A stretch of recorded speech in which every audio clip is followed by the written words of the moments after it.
Hi everyone, thanks for joining. My name is Amit and I'll show what I did for the task 2 of the project. So I used Kafka, Spark Streaming, and Cassandra as all the components of the system. I'll start by showing this is the Kafka component. It's a cluster using Amazon's MSK. It's the fully managed Kafka service. Very simple to use. Then I had to install an EC2 instance to communicate, to produce or consume messages to this Kafka cluster. I installed a relatively strong machine called, the type is C5 4X large. It has 32 gigabytes of RAM, 16 cores. Cassandra is also installed on this application, and the Spark Streaming and Jupyter. Everything is on this instance.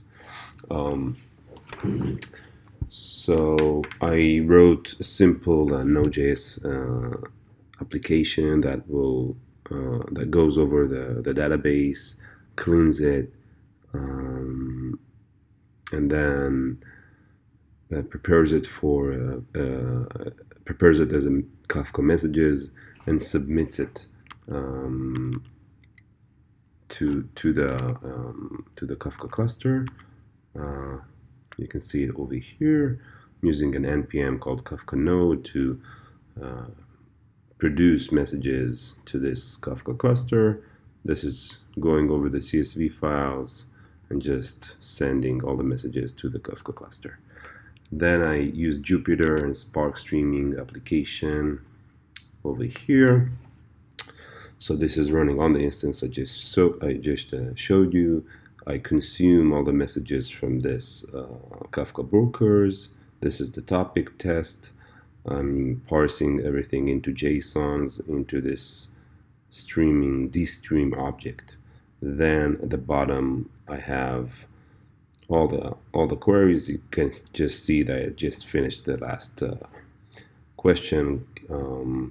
So if we go to like the first question 1.1, the very simple one, I'm getting the stream of messages, creating all possible options of origin and dest airports, mapping it into a key value pair with 1. I'm reducing it, just counting eh, the popularity of the airports, using update state by key to keep the state between mini batches of the streaming application. Then I'm mapping the result into a different tuple, and then I'm calling for each RDD. In this case, we'll have only one. I'm calling this process 1-1 method that converts the RDD into a data frame, okay, and then writes it into a predefined table in Cassandra, okay. So if we look on the tables, I'll jump to the example. So if I'll just use select star from test like this, you'll see all the airports.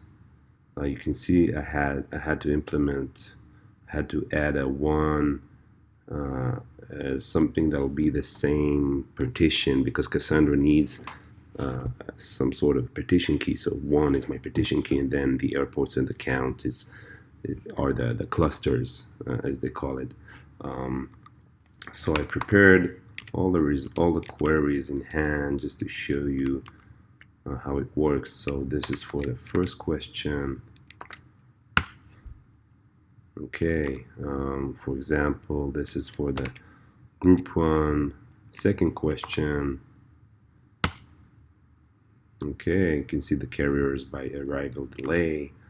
This is for the second question, first question in the second group, sorry. Okay, Here is example for using for the second question in the second group. Here's the third question on the second group. Okay, you can see here, for example, that both the airport, this origin airport and the destination airport are used as a primary key. In the document I shared with you are the definitions of the tables and how I created them. And this is for the last and most tricky query, which gives us the best route from Los Angeles to Miami and back, for example. In order to create this table, I had to do an inner join, and it consumed much memory and CPU, and that's why I used a strong instance. Actually, it was like a less strong instance until I reached this specific question. I think that's it. Thank you very much for your time.